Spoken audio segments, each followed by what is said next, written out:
என்றும்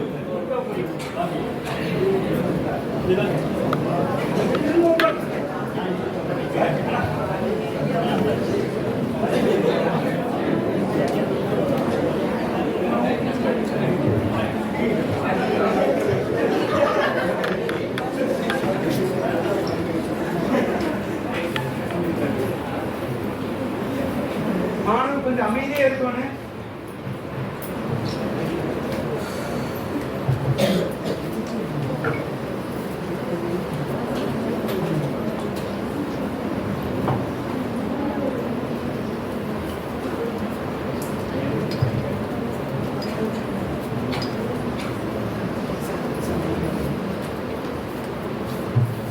தமிழ்நாட்டில் தமிழுக்கு முதன்மை வேண்டும் என்று தொடர்ந்து இந்த 32 ஆண்டுகளாக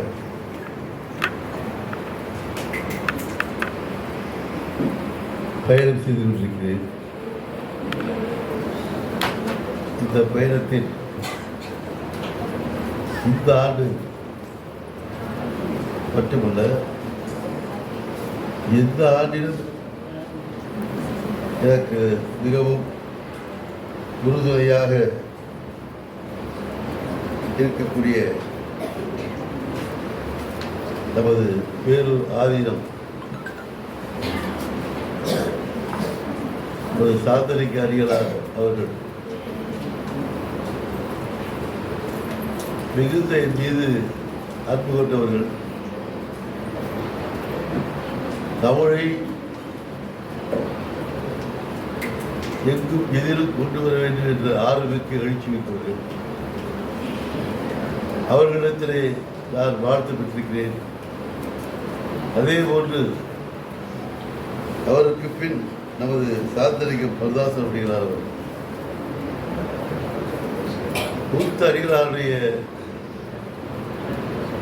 அந்த தொண்டினை தொடர்ந்து இந்த ஆதீனத்தை எட்டு திக்கும் புகழக்கூடிய அளவுக்கு உன்னதமாக வளர்த்து வருகிறார்கள். அவர்கள் என்னை பாராட்டி சென்றிருக்கிறார்கள். அவர்களை நான் வணங்கி வாழ்த்துகிறேன்.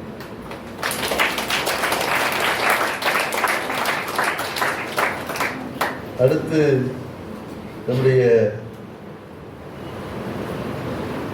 பெருமதிப்புக்குரிய மேலாள் துணைவேந்தர் அவர்கள், சுப்பிரமணியன் அவர்கள், அவர்கள் அன்பும் கனிவும் போன்று என்னை இங்கே வரவழைத்து மிக சிறப்பாக எனக்கு ஊக்கம் தந்து சென்றிருக்கிறார்கள். அவர்களை வணங்குகிறேன்.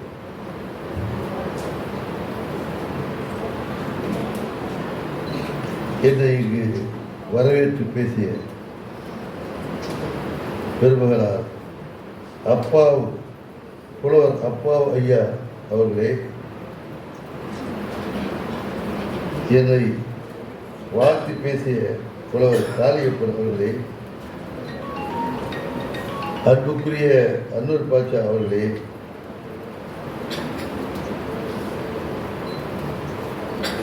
நகைச்சுவை பேசி உங்களையெல்லாம் கைதட்டி சிரிக்க வைத்த நகைச்சுவை மன்னர் குடியாத்த புகழன் அவர்களே,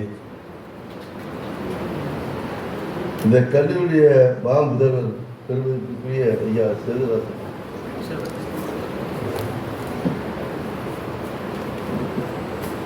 இந்த விழா நடப்பதற்கு உங்களையெல்லாம் காண்பதற்கு உங்கள் முன்னே நான் இருக்கின்றேன் என்றால் அதுக்கு முக்கியமான காரணம் நம்முடைய மதிப்புக்குரிய ஐயா மணி அவர்கள்.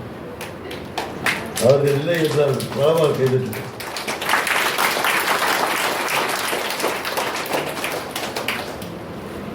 கோவிலே பல அமைப்புகள் இருக்கிறது. எல்லாரும் எனக்கு எத்தனை நண்பர்கள் இருக்கிறார்கள். இங்கே கூட நண்பர்கள் எல்லாம் பெருமக்கள்லாம் வந்திருக்கிறார்கள். ஆனால் இந்த மாதிரி வர்றையா அப்படின்னு சொன்னால் ஒரு துணிச்சோடு சரி வாங்க நாங்கள் 10 பேர் இருக்கிற செய்யணும்னு சொல்றதுக்கு அவ்வளவு தெம்பான வகையில் இன்னும் நம்ம வளரல. இங்கே மட்டுமில்ல, எங்கேயும் இதே கேள்வி பேசுறது படி நம்மளால நடக்க முடிகிறது. அத்தகைய சூழ்நிலையில எதிர்பாராதமாக ஐயாவுடைய கிடைச்சது. உடனே அவர்கள் ஐயா தேர்தல் சுப்பிரமணியன் அவர்களுடைய பேச வைத்தார்கள். அன்புக்குரிய அவர் ஐயா பேர் ஐயா பெருமிக்க புறவலர் துரைசாமி அவர்கள் பேச வைத்தார்கள். அவர்களுடைய மிக ஊக்கத்தினால்தான் எதிர்கால இந்த தமிழகத்தை உன்னதமான கொண்டு செல்லக்கூடிய இருபால் மாணவியராகிய உங்களையெல்லாம் பார்க்கக்கூடிய பெரிய வாய்ப்பை நான் பெற்றிருக்கிறேன்.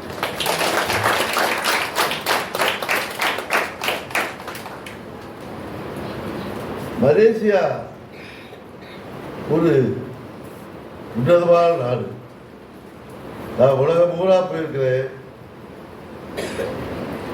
5 கண்டங்களுக்கு 10 முறை போயிருக்கிறேன். மலேசியா போன்ற ஒரு இயற்கையோட வாய்ந்த உன்னதமான நாடு உலகத்தில் எங்கேயும் இல்லை. அப்பேற்பட்ட அழகு நாட்டில் இருக்கக்கூடிய பெருமக்களே, உங்களை எல்லாம் வாழ்த்தி வழங்குகிறேன். நான் 1972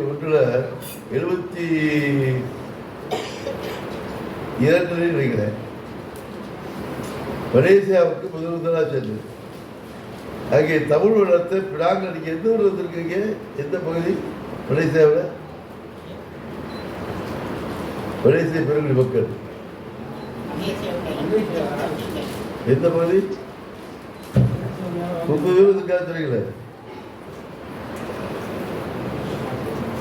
சரி, பரவாயில்லை, பரவாயில்லை. அந்த சுவாமி ராமதாசனுடைய அவர் தான் இந்த பிராகர் தமிழை இன்னைக்கு தமிழ் இவ்வளவு வளம் வாய்ந்த மொழியாக அந்த மலேசிய மொழிக்கு சீன மொழிக்கு இடையிலே நம் நாட்டு ஆசிரியர்களுக்கு கூட கற்பிக்கக்கூடிய அளவுக்கு அங்கே தமிழை வளர்த்து வருகிறார்கள் மலேசிய நாட்டிலே.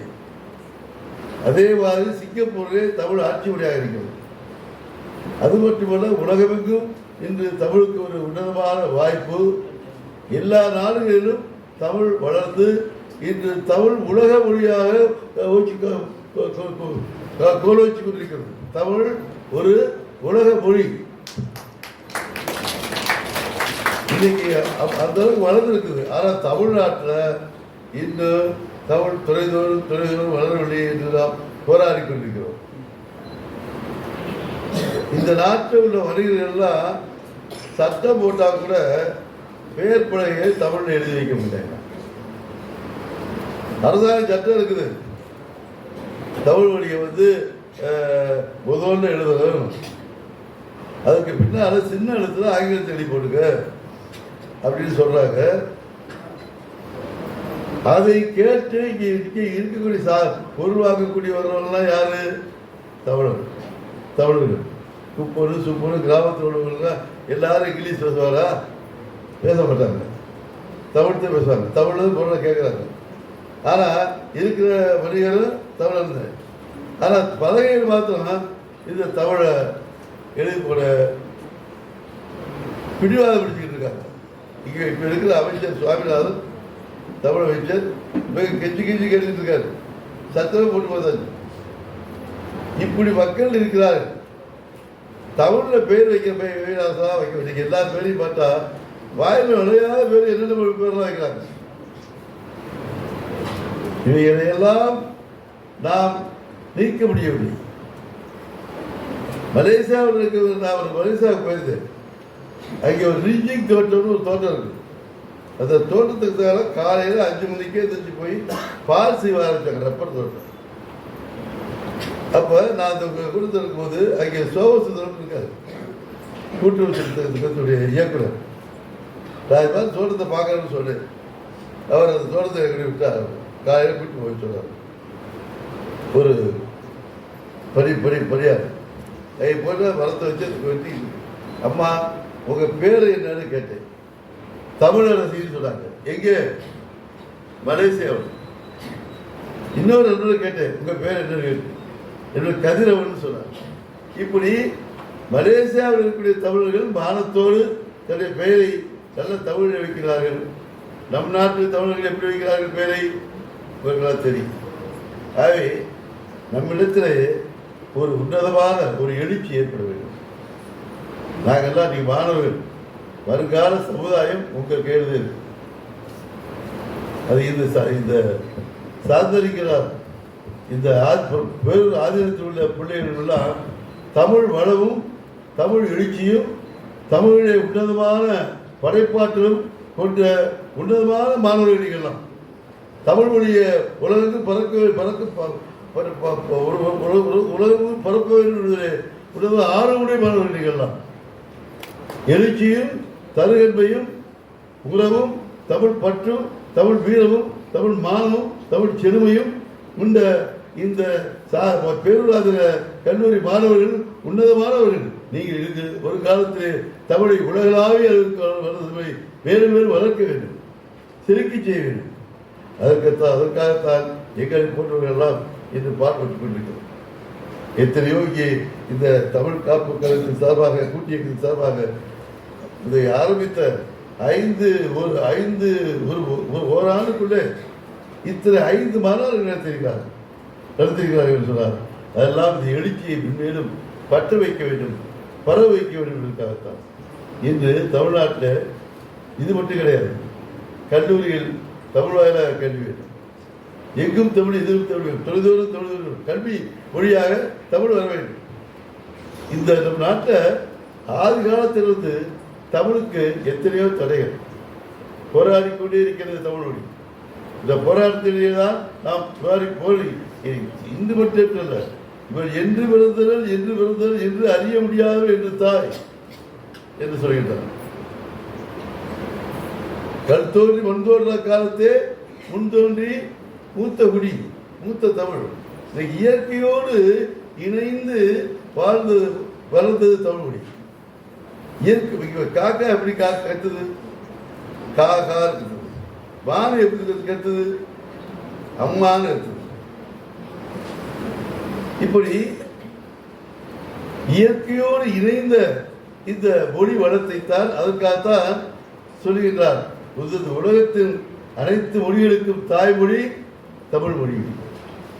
அப்படி அத்தகைய தமிழ் மொழியை நம்ம தமிழகத்திலேயே எந்த மண்ணில் பிறந்துச்சோ அந்த தமிழகத்திலேயே அதற்குரிய இடம் இல்லை என்று சொன்னால், நாம் அந்த இடத்தை மறுக்கிறோம் என்று சொன்னால், அந்த அரசு அதற்கு இடத்தை மறுக்கிறது சொன்னால், இதை விட நமக்கு அவமானம் வேறு உலகத்தில் எந்த நாட்டிலையும் எந்த உலகத்திலையும் தாய்மொழிக்காக அந்தந்த முன்னில போராடக்கூடிய நிலைமை இல்லை.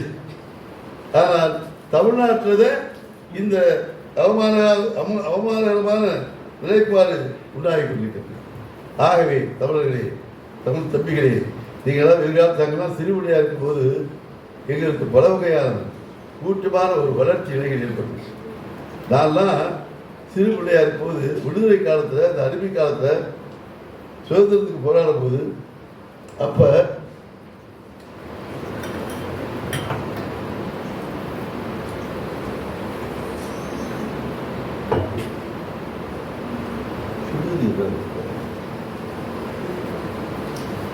அப்போ வெள்ளையரே வெளியேறு, வெள்ளை ஏகாதிபத்திய ஒழிக என்று சின்ன பிள்ளைகள்லாம் எனக்கு ஒரு 10-11 வயது இருக்கும். அப்போ நாங்கள் அந்த மாதிரி முழக்கம் விட்டுருக்கேன். ஏனையா தூங்குறீங்க, எழுந்திருக்க, அண்ணன் தம்பி 2 பேருக்கும் ஆளுக்கு ஒரு கட்சி என்றால் சும்மா வருமா, சுதந்திரம் சும்மா வருமா, இதெல்லாம் நாங்கள் ஒரு 11-12 வயதுக்குள்ள இந்த அடிமை இந்தியாவில் நான் படித்த பாட்டு. அந்த ஆவேசம் மாணவர்கள்லாம் ஒரு முன்னுக்கு வரணும்னு சொன்னால் அதுக்கு உந்துதல் சக்தி வேணும், முயற்சி வேணும். வெறும் பாடப்படிப்பு மட்டும் நம்ம நடத்துறாது, புது அறிவு வேணும். அந்தந்த காலச்சூழ்நிலைகளை நாம் எப்படி எதை தெரிந்து கொள்ள வேண்டுமோ அதை தெரிந்து கொள்ளக்கூடிய மனப்பக்குவத்தை வளர்த்துக் கொள்ள வேண்டும். அப்பொழுதுதான் எதிர்காலத்தில் நாம் உயர முடியும். அப்படி நாங்கள்லாம் வளர்ந்தோம். சுதந்திர காலத்தில் சுதந்திர எழுச்சியாக இருக்கக்கூடிய அந்த போராட்ட ஆவேசத்தில் வளர்ந்தோம். அதற்கு அடுத்து இன்று திராவிட இயக்கங்கள் இன்னைக்கு திராவிட இயக்கம் வந்திருக்குல்ல, இவங்கெல்லாம் வளர்த்து தான் தமிழ். அந்த காலத்தில் தமிழ் மொழியில் அவ்வளவு அழகாக நீதி கட்சிக்கு நம்ம நன்றி செலுத்தணும். ஆதி காலத்தில் நீதி கட்சி என்ற ஒரு கட்சியை ஆரம்பிக்கணும்னு சொன்னால் நம்ம தமிழ்நாட்டு தமிழர்களுக்கு இன்றைக்கு இருக்கக்கூடிய வாய்ப்பு கூட ஒன்றிய அரசு அழுத்தி இருக்கும். இன்றைக்கு ஒன்றிய அரசுடைய அந்த இந்தி திணிப்பு மற்ற அனைத்து வகையான செயற்பாடுகளையும் நாம் இன்று எதிர்கொள்கிறோம் சொன்னால் அதற்கு காரணம் நீதி கட்சி.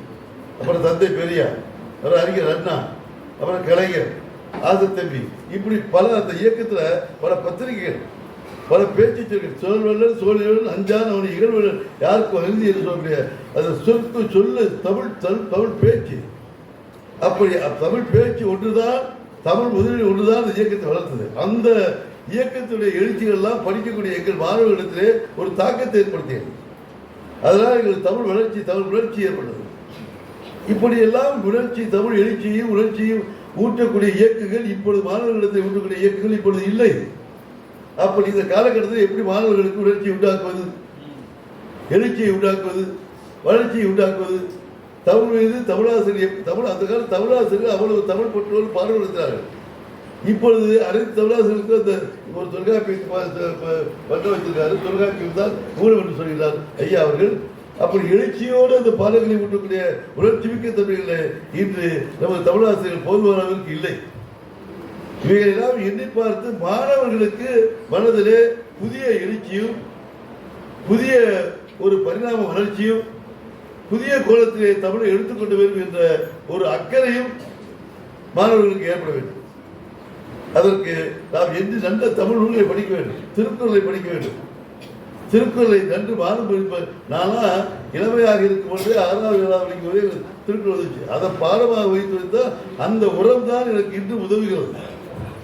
திருக்குறளை பூரா உலகத்திலே ஒரு இதோடு கிடையாது.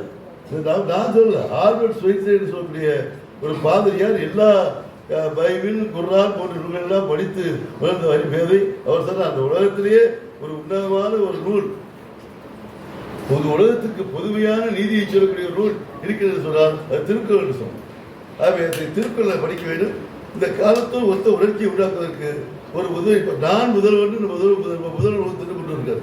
முதல்வன் சொல்லி அது என்ன, அதில் குறிக்கோள் ஒவ்வொரு மாணவரும் ஒவ்வொரு துறையை எடுத்துக்கொண்டு அந்த துறையில எதிர்காலத்தை நான் உன்னதமாக வளர்வேன், ஊக்கம் பெறுவேன் என்று சொல்லக்கூடிய ஒரு எண்ணத்தை வளர்த்து கொள்ள வேண்டும். அதற்கு நீங்க இப்ப நீங்க என்ன எண்ணுறீங்க, என்னவே வாழும்.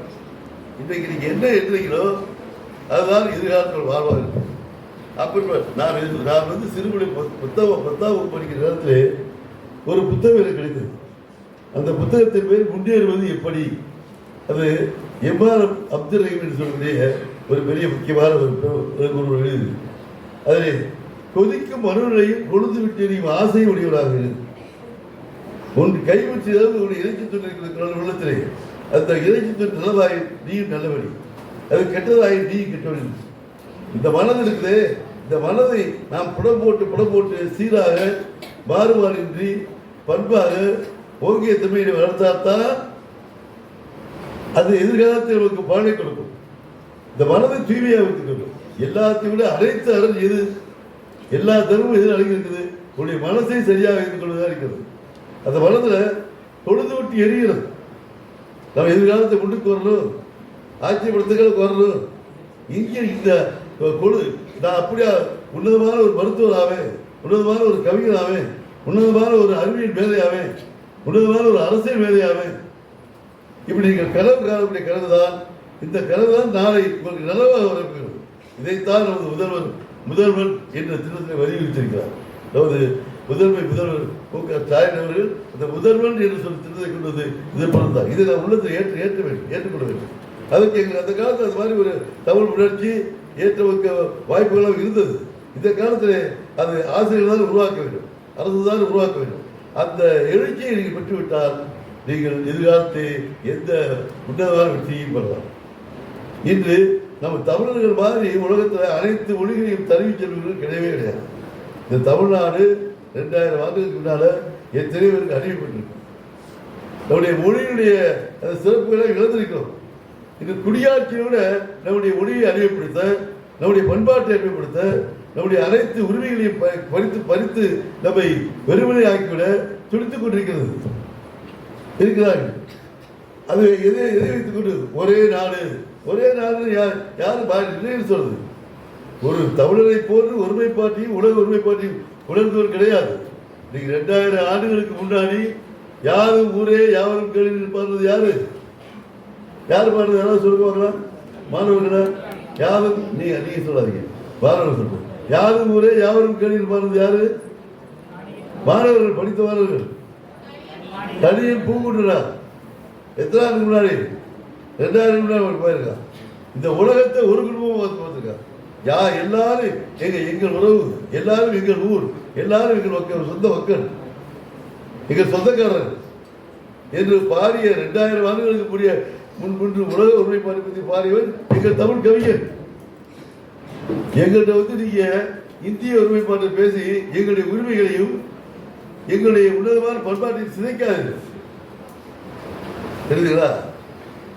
அவர்களுடைய இந்திய மொழியை புகுத்துவதற்காக எந்த மொழியும் வெறுப்பு கிடையாது. நான் அந்த இந்தியா முழுதும் பயணம் பண்ணிருக்கிறேன். அதெல்லாம் சொல்றதுக்கு நேரம் இல்லை. எல்லா இந்தி வேதிகளையும் ஆதாரி இருக்கிறேன். இந்திய பயணமே வைத்திருக்கிறேன். கன்னியாகுமரி டெல்லி வரைக்கும் ஒரு ஊர்தி பயணம் போயிருக்கிறேன். 15 வாகனங்களை கடந்து. அதே மாதிரி இந்தியா முழுவதும் நான் அந்த மும்மொழி கொள்கை எப்படி நடக்குது பார்த்து சென்றிருக்கிறேன். எல்லாம் இங்கே என்ன மும்மொழி கொள்கை என்ன சொல்றாங்க? இங்கே இந்த நாட்டில் வணக்கம்னு ஒரு சொல்லு நல்லா தெரிஞ்சிருக்காங்க, மற்ற எதுவும் தெரியாது, 3வது மொழி. ஆகவே இங்கே இருமொழி கொள்கைகளில் ஏற்பட்ட சில தவறான முடிவுகள் நம்மை தமிழுடைய சிதைவுக்கு ஆளாது. இந்த சிதைவு கொஞ்சம் வளர்ந்துருக்குது. இன்னைக்கு இருக்கக்கூடிய வகையில் எல்லாமே ஒன்றும் வளரலைன்னு சொல்ல முடியாது. எப்போ பார்த்தாலும் வளரலைன்னு சொல்ல வளர்ந்துருக்குது. அது போதாது. வளரிகள் பள்ளிகள் எல்லாம் தமிழ் வழி பள்ளிக்கூட மாற்றப்பட வேண்டும். தமிழ் வழி கல்வியை கொண்டு வர வேண்டும். தமிழ் கல்வி மொழியாக வேண்டும். துறைதோறும் தமிழ் வேண்டும். இத்தகைய உன்னதமான கொள்கைகளுக்காகத்தான் நாம் இந்த பயணத்தை ஏற்று நடத்தி கொண்டிருக்கிறோம். இந்த பயணத்திலே மாணவர்கள் எல்லாம் உன்னதமான முறையிலே நமது தமிழ் மொழி அறிவை ஏற்றுக்கொள்ள வேண்டும். நீங்க என்ன எதிர்காலத்தில் நீங்க வரப்போறீங்க. இன்று குழந்தைகள் நீங்கள் எளிதில் நாட்டிலே ஆள பிறந்தீங்கன்னு சொன்னாங்க. யாரு? புரட்சி கவிஞர் பாரதிதாசன். இன்னைக்கு மாணவர்கள் நீங்கள், நாளைக்கு உங்க கையில் தான் ஆட்சி வரப்போகுது. நீங்க சமுதாயத்தில் ஒழுங்குபடுத்தி கொண்டு போக போறீங்க. அப்பேற்பட்ட உன்னதமான ஒரு நிலைக்கு நீங்கள் வர வேண்டும் என்று சொன்னால் அதற்கு ஆற்றங்காலாக இருப்பது இந்த பள்ளிக்கூடம் தான். பள்ளிக்கூடங்கள் தான். இங்கேயே நீங்க என்ன நினைத்து வருகிறீர்களோ அதுதான் உங்களுக்கு எதிர்காலத்தை முடியும். மேன்மேலும் வளர்றது. திருவள்ளுவர் சொன்னார், சொத்தனைத்தூர் வழக்கேறி வந்ததற்கு கற்றனைத்தூரும் சொல்ல மாட்டேங்கிறீங்க. ஆகவே படிக்கத்தான் அறிவு வரும். தோல்ல எப்படி வளர்க்கையில தண்ணி வருதோ அப்படியே படிக்க அறிவு வரும். படிப்பை வளர்க்கிறது, அறிவை பெருக்கிறது. அறிவை மட்டும் பெருக்கிறா போதாது, அந்த அறிவை செயல்படுத்தி காட்டணும். களப்பணிகளில் ஈடுபடணும். தொண்டு மனப்பார்வை வளர்க்கணும். ஆகவே இத்தகைய சேர்த்து பாரதி சொன்னார் தராசன கட்டுரையில இறைப்பற்று, விடாமுயற்சி, அறிவிலை விடுதல் ஆகிய இந்த 3 தன்மைகளையும் உன்னுடைய உள்ளத்திலே நீ ஊடுருவ வைத்து வளர்த்து வந்தார். எதிர்காலத்திலே மிக உன்னதமான நிலையை அடையலாம். இறைப்பற்றி இல்லாம இருக்காங்க. அது உண்மையை பற்றி இருந்தா போதும். அதுக்கு இறைப்பற்றுக்கு ஒரு தாயகமாக செல்வது இந்த பேரொரு ஆதியம். அது மிகப்பெரிய வாய்ப்பு. ஏன் கையை தர மாட்டீங்களா?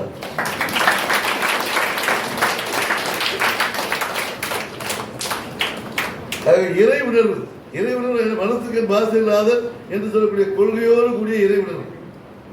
நான் ஒரு சாமானியமான ஒரு குக்கிராமத்தில் பிறந்தேன். எங்க அப்பா அம்மா எழுதுறதுக்கு தெரியாது. தெரியுங்களா? ஒரு வறுமை இல்லாமை அத்தகைய ஒரு சூழல்ல அது விடுதலை பெறாத இந்தியாவில் இன்னைக்கு விடுதலை பற்றி இந்தியாவில் எவ்வளவோ சகலங்களும் துயரங்களும் துன்பங்களும் எவ்வளவு வளர்ச்சி அடைந்திருக்கிறது. என்னுடைய வளர்ச்சி என்பது என்னுடைய வளர்ச்சி மட்டுமல்ல, இந்த தமிழ்நாட்டுடைய வளர்ச்சி, இந்திய தேசத்துடைய வளர்ச்சி.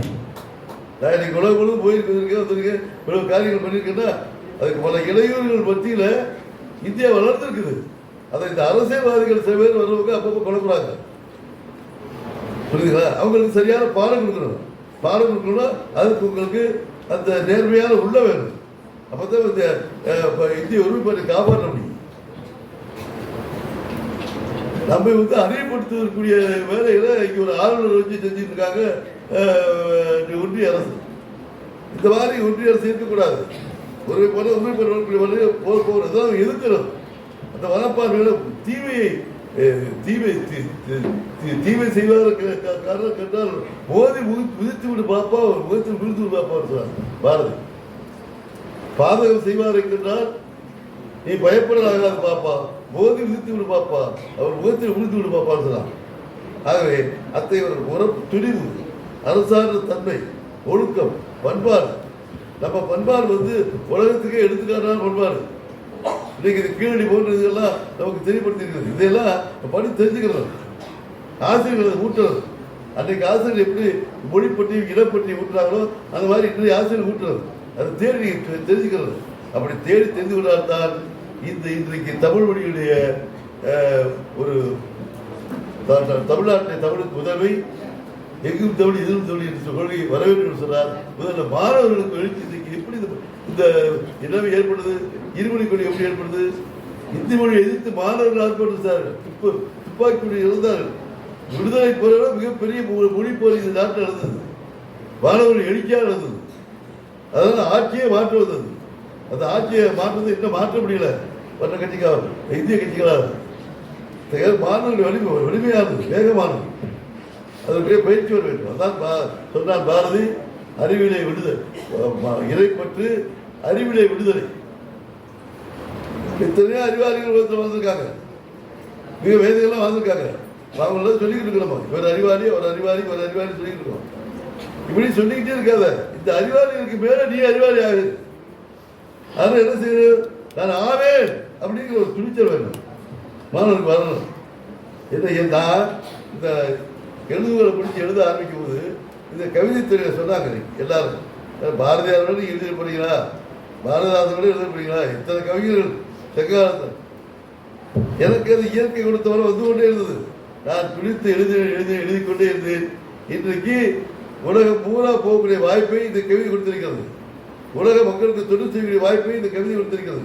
இன்னைக்கு உலகத்திலேயே உலக அரங்கத்தில் நான் பாடும்போது உலக கவிஞர்கள், பல மணி கவிஞர்கள் மாநாடுகளில், பல மாநாடுகளில், பல தேசங்களில் கலந்துருக்கு. அவையெல்லாம் உங்களுக்கு சொல்றதுக்கு நேரம் இல்லை. கிளம்பும்போது தமிழ் செய்வதோ தமிழோசை உலகமெல்லாம் மரபுகை செய்து கொடுத்ததால பாரதி. இந்த தமிழில் தான் பாடுறேன், தமிழில் தான் இந்த ஓசை சத்தத்தோடு பாடுறேன். அனைத்து மொழி கவிஞர்கள் எழுந்து நின்று கைதிட்டு விளையாட செய்கிறாங்க. யாருக்கு? தமிழ் மொழிக்கு. அத்தகைய ஓசை தமிழ் ஓசை. அது நான் அன்னைக்கு இவங்கெல்லாம் சொல்றாங்களே அப்படின்னு எழுதாம இருந்ததுதான் என்ன ஆகும்? இன்னைக்கு இவ்வளவு தமிழுக்கு உன்னதத்தை ஏற்படுத்தியிருக்கிறார் உலக அரங்கத்தில். பெருமைக்காக சொல்ல வரல, அடக்கத்தோட சொல்றேன். அந்த இறைப்பற்று வேறு. அதனால நேற்று இருந்த அறிவாளி விட இன்றைக்கு நான் உயர்ந்து சிறந்த அறிவாளி ஆவேன், அவர்கள் செய்த தொண்டை நான் செய்வேன் அப்படிங்கிற ஒரு எழுச்சியை மாணவர்கள் உள்ளத்தில் பதிக்கிறது. மனத்துக்கு மாற்றலாதோட அந்த அதோட இறைப்பற்று, அறிவுரை விடுதலை, விடாமுயற்சி, இது ரொம்ப முக்கியம். தெய்வத்தால் ஆகாத எனினும் முயற்சிதான் நெய்வெழுத்த கூடி தரும். கடவுளால் கூட அந்த காரியத்தை செய்ய முடியாம போகலாம். தெய்வத்தால் ஆகாது. கடவுளையே நம்பிக்கிட்டு இருக்கிற எவன முயற்சி இல்லாம ஓங்கி உழைக்க வர முடியாது. என்ன அனுபவத்தை நான் சொல்ல தெரியாதப்ப நீ அனுபவத்தை சொல்றேன். நீ முயற்சி பண்ணா அதற்கு தெய்வம் உனக்கு தெய்வம். மனத்திற்பம், வினைத்திற்பம் என்பது ஒரு மனத்திற்பம்.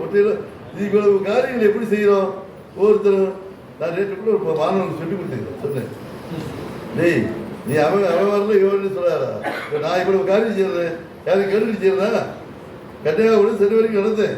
தமிழ்நாட்டில் தமிழுக்கு உதவி கொடு, ஆங்கிலமே வெளியேறு, அன்னை தமிழை வேலை வரு, தமிழா ஜாதியை மற, தமிழின் இலை, தமிழா மதத்தை மற, தமிழின் இலை, தமிழா கட்சியை மற, தமிழினை, தமிழா ஒன்று சேர், தமிழால் ஒன்று சேர், தமிழுக்காக ஒன்று சேர் அப்படின்னு சொல்லுங்களுக்கு 50 நாள் நல்லது. அப்போ பெரியவர் யாருன்னா சொன்னாங்க, கியா விஸ்வநாத மூணு சொன்னாங்க, வேறாப்பா நடக்க முடியாது, தமிழுக்கு ஆமான்னு சொன்னாங்க.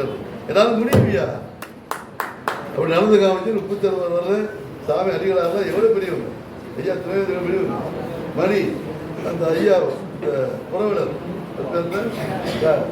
புறவினர் பேர் துரைசாமி ஐயா, இவங்கெல்லாம் கூப்பிட்டு இந்த அளவுக்கு ஒரு மரியாதை செய்யறாங்கன்னா இதுக்கு என்ன காரணம்? சொல்லும் செயல் ஒன்றா இருக்கணும். திருவள்ளுவர் கடவுளும் இல்லாத ஒன்று விடைவியல் சொல்வீர் கொண்டாது. சொல்லு ஒன்று செயல் உண்மை தொடர்பே கொண்டாடுகிறார் திருவள்ளுவர். ஆகவே அந்த வகையில் நாமெல்லாம் உறுதியாக உன்னதமாக நம்முடைய எழுச்சி உருவக்கூடிய அந்த நான் சொன்ன 3 தாரக மந்திரத்தை மனதிலே பதித்து நீ 1000 மொழி வேறு வேறு பாசி கற்பாய் வீட்டு பாசி கற்கலாய் போக நான் பாருங்க 1000 மொழியை படிச்சுட்டு போ. ஆனால் ஒரு வீட்டு பாசி கற்க வேண்டாமா? அவை இங்கே வெளிநாட்டுக்கு போனால் நம்ம வெக்கமாக பேசாங்க. தெருவில் இறங்குறவன ரைட்டு லெஃப்ட் தெரிஞ்சுக்கலாம். நம்ம வலது இடதுல நம்ம மக்களை சொல்ல வைக்க முடியலையே. அதனால எங்கள் ஓட்டுநருக்கு வந்து பழையிருக்காரு வலது இடம்னு சொல்லுது. இப்படி நம்ம ஆங்கிலமே வெளியேறு, அன்னை தமிழே வேலை விரு அப்படின்னு சொல்றாரு. யாரு? வாசுவா மாணிக்கம் துணைவேந்தராக இருந்தார். இப்படி எத்தனையோ அறிஞர்கள், எத்தனையோ உதாரணங்கள், எவ்வளவு பேர் தமிழுக்கு இந்த புலவர்கள் செத்துருக்காங்க. எத்தனையோ புலவர்கள் செத்து போயிட்டாங்க. என்னை போட்டு எத்தனையோ பார்லிமெண்ட்டுக்கு போயிட்டாங்க. இன்னும் எத்தனை பேர் போனாலும் தமிழ்நாட்டில் தமிழுக்கு உதவி வராமல் போயிடும் ஒரு அச்சம் இருக்கு. அது தமிழ் ஐயா மணி ஐயா சொன்னார் இந்த கருத்துக்கள். அதையெல்லாம் கிடந்து பகிர்ந்து நேரம் இல்லை. எனக்கு 3 பேரும் சொல்லியிருக்காரு. பெரிய இருக்குது மாணவர்களே, எங்கும் தமிழ் எதிரும் தமிழ் என்ற நிலையை உருவாக்க இந்த உள்ளத்திலே நெருப்பு ஆவேசம் பற்றி எரியட்டும். அந்த நெருப்பு நல்லதை சமைக்கட்டும். வாழ்க தமிழ், ஒழுக தமிழ்.